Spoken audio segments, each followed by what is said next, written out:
最初から完璧を期待するとですね、人はやらなくなるんですよ。なのでまず何でもいいけどやってみるんですよ。だいたいみんなですね、対策崩れっていうのにねハマりがちなんですよ。要するにすごい作品作ろうと思って作れないで終わるってことです。簡単に言うとまずね、5秒でもいいし10秒でもいいから、アニメだったらだよ、漫画だったらとにかく4コマ漫画、とにかくそのキャラクターたちを動かしてみるんだよ、自分なりに。いきなり、30ページ50ページ100ページの漫画を描くんじゃなくて、キャラクターをですね4コマ漫画で、自由自在に喋らせてみて、例えばね自主アニメだったらもうね5分10分、皆さんテレビアニメで5分10分で短いじゃないですか。これ自分で作ると思ってください。自主アニメは5分から長編と思ってください。マジでもう映画の2時間がまあ長編ですよね、商業では。ですけれどそうじゃないです。自主アニメにおいてはもう5分から割と長編だと思って全然いいですくらい大変です。だとすればですよ、作るべきは本当に短い10秒15秒5カットとか10カットぐらいになるよね、大体ね。要するに予告編を作ろうってことですね。これが一番まずは大事。要するにちょっと走らせてみるんです。自分って漫画描いたらこんな感じなんだ、アニメ描いたらねこういう風になるんだみたいな、ちょっと走らせてみて動かしてみると自分の癖が分かってくるんですよ。それが分かって初めて徐々に作品を大きくしていくんですよ。これがまず基本です。だからですね、絶対やっちゃダメなのが、とりあえずアニメーターを目指すとかとりあえず漫画家を目指すっていうのは絶対ダメですよ。それね心の奥底で思ってないんですけど、もちろん言うのもいいんですけど、行動が伴ってないとダメです。本当アニメーターになりたいのに絵を動かしたことない人結構多いんですよ。おかしいでしょそれ。いや絵を動かしてなんぼですよ。アニメーションね描いたことあってなんぼのはずじゃないですか、そのアニメーターってね。なのにいやアニメーターって絵描く職業でしょ。だから絵好きなんですよね。だからアニメーターになりたい。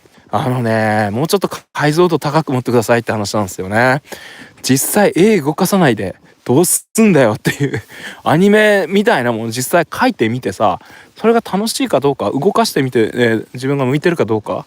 じゃないですか。いきなりですねなんかすごい高いハードル設定してそれになろうとするのはそうやめましょう。そういきなり目指すんじゃなくて徐々にやっていく中で、自分の適性を見定めて、徐々にですねその自分のやりたい方に近づいていくと、3年でジブリに入った、方法みたいななんかショート動画上げたのをご覧になりました皆さん。いい感じに下手だったでしょ僕ただね僕がやってたのは最初からキャラ表を作って最初から企画書書いて絵コンテ書いてもう最初から作品作ってたんですよ、ゴリゴリ下手なりに。でそうすると初めてその自分の理想の、なんでしょうね、アニメーションとか絵を動かすってこと、に対してこれが足りないあれが足りないって分かり始めるんだよ。皆さん机に座って仕事し始めてようやくさ、あれなんか USB Type-C の配線が1本足りねえなとか、あれなんかスマホの充電器横にね、足りないなとか、なんか足りないものを作業し始めて気づきませんか？それと同じだよみんなね。自分がいざこう何かになりたい、こんな作品を作りたいっていうのにプロトタイプのテストタイプからまずは作ってくださいね。そこからこれが足りないあれが足りない、逆にやり始めてアイディアって湧いてくるんですよ、面白いことに。そうやり始めて初めて人っていうのはこういうのがいいな、こういうのやりたいなとか。例えばですけどもちろんアニメーターなんとなくいいなと思って目指すのいいと思います。でも実際やってみたらアニメーター正直なんか絵描くの自分うまくねえな、得意じゃねえな、しんどいなみたいな人だけど、実はブレンダーとかね他のね 3D ソフトアプリとかねのが実は好きで得意で、3D アニメーターになった